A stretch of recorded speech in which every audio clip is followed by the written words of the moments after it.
Pendant qu'en Afrique ici, les Noirs, les musulmans noirs sont en train de se chamailler avec les chrétiens en disant... En Afrique, ça appartient à nous les musulmans. Ça dit, vous voulez... Assimi a prié chez lui. Ibrahim Traoré a prié jusqu'à dans son village. J'aimerais répondre aujourd'hui les munafirs, les escrocs qui sont à côté de la religion aujourd'hui actuellement. Les gens disent que l'Afrique ne fait pas partie du pays islamique. Nous, on connaissons les gens qui sont en train de dire ça. C'est la jalousie, c'est la haine qui est dans leur cœur. En Afrique, commencez d'abord la Guinée. La Guinée a combien de pourcentage de musulmans? Les chrétiens sont combien? Il n'y a que c'est les deux religions. Après ça, on vient où ça? Au Mali. Mali a combien de pourcentage de musulmans? Beaucoup. Et les chrétiens, un peu. On ne parle pas des autres d'abord. Je viens. Et Burkina, un État islamique. Il y a combien de pourcentage de chrétiens? Un peu seulement. Et Sénégal. Et les autres pays. En Afrique ici, là, ça n'existe pas. Voilà un État kémite. Ça n'existe pas.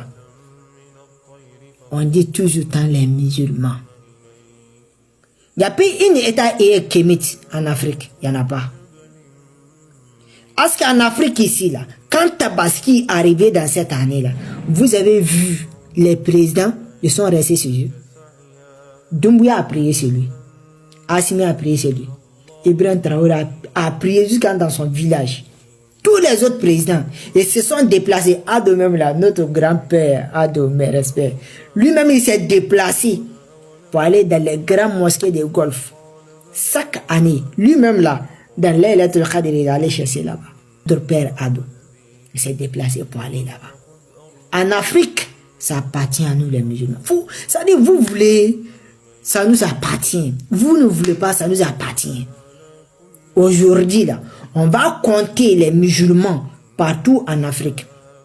Chaque pays africain aujourd'hui, là, si on n'est pas de 99%, ou bien on va de 85%, ou bien on va de 80%, ou bien ça ne descend jamais 30% en Afrique de l'Ouest. Il n'y en a pas. Même en Côte d'Ivoire.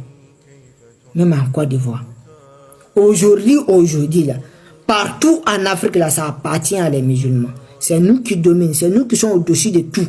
Et puis les trônes aussi, ça nous appartient. Tous les présidents africains, là, ce sont des musulmans. Ouais, c'est vrai. On va dire tout à l'heure, là. Ouais, ça c'est un nom qu'ils ont pris pour mettre sur eux, mais les cœurs ne sont pas avec nous. D'accord, on est d'accord. Mais les noms qu'ils ont là, c'est quel genre de nom? Il y a Ibrahim, il y a Assimi. Ça dit tous les noms là, ce sont des noms musulmans. On revient maintenant et prie où? On les a vus dans le temple, on les a vus avec les kémites, on les a vus avec dans les forêts là, jamais. Parce que c'est pas ça qui développe l'Afrique. C'est pas ça qui développe l'Afrique. Depuis un temps, à l'époque, l'Afrique là, ça appartient à les musulmans. Depuis les premiers présidents, en Guinée même là, Mohamed Sékou Touré, pour aller jusqu'à pour venir à Lansana Conté, jusqu'à pour venir à Moussa Dadis, jusqu'à pour venir à tous les présidents. Au Mali aussi pareil. Ouais. Tous les autres pays, Burkina on ne parle pas, Sénégal on ne parle pas, tous les autres pays. C'est les musulmans qui dominent en Afrique. Ouais.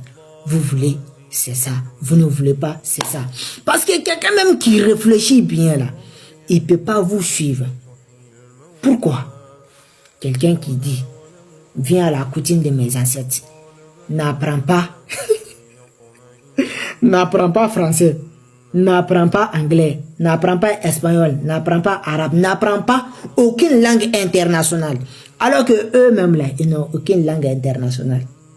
Si vous prenez une langue internationale là, que c'est langue malinké. Langue malinké là, qui a envoyé langue malinké?